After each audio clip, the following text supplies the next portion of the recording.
Banff-Kananaskis.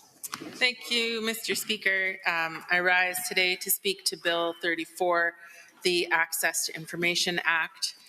I am opposed to this act as it is currently written, and the reason is I tend to agree with my colleague that it makes access to information more difficult. So FOIP is an important feature of democracy that promotes transparency and accountability. And why is this idea important? Well, we're all here elected to serve the people of Alberta. We all also represent people who didn't vote for us. And our responsibility as MLAs is to represent all of the people in our constituency. People need to know that their government is doing their jobs and doing what they said they were going to do to serve them.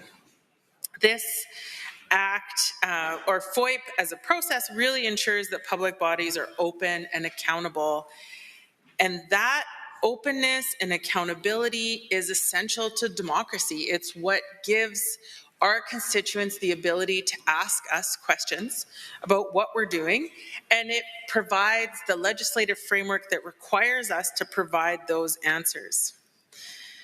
When I'm spending time in Banff-Kananaskis, in my amazing riding, which is definitely the prettiest riding in the province, just testing to see if the members opposite are listening, Mr. Speaker. Just testing. I'm often told by my constituents that I'm an unusual politician because I'm upfront, honest, and authentic. They're surprised by this, and that makes me a little bit sad. I think that's a reflection of the state of our politics today, that people don't often think politicians are being open, honest, authentic, and transparent. But we should strive to have those characteristics. We should be the poster children for these attributes because we are elected, and in that, we need to be accountable. But this act makes changes to FOIP that make it harder for Albertans to get the information to hold us accountable.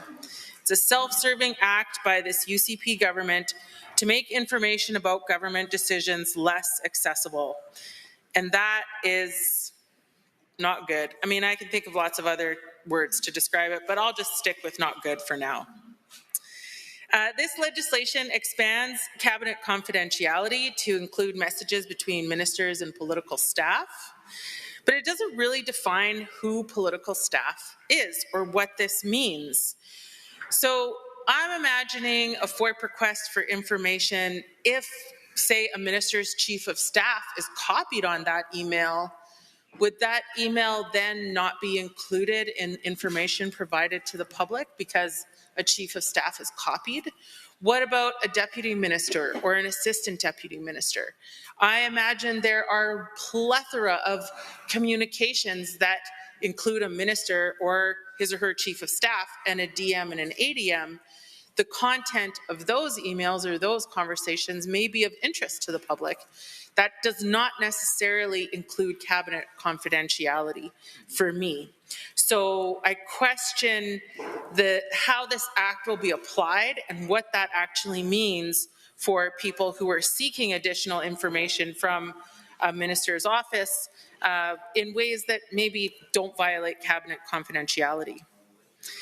Either way, regardless of how this transpires and what it ends up meaning in its implementation, it reduces the amount of information that people will be able to get. And there isn't a clear justification as to why.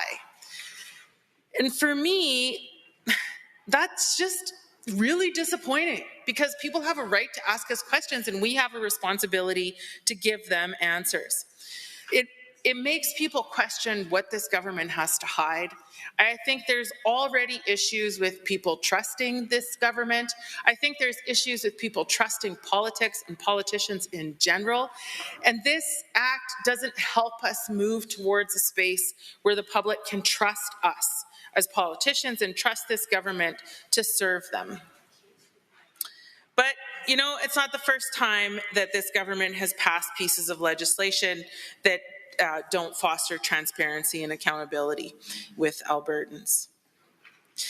FOIP requests have definitely increased over the last few years, and this increase in FOIP requests means there's more staff time required to review them, more administrative time required to get that information out, and it's a lot of work on both sides of the equation, Mr. Speaker. As somebody who is fairly new to this political world, I have been a person who has submitted FOIP requests and received the thousands of pages of documents that I then had to sift through to look for the information that I was looking for.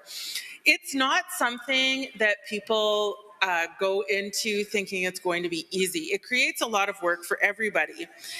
FOIP requests can take a long time to receive, and of course they take a long time to go through. But the solution for this is not to reduce or make it harder for people to get FOIP requests, FOIP requests succeeded or gone through the system.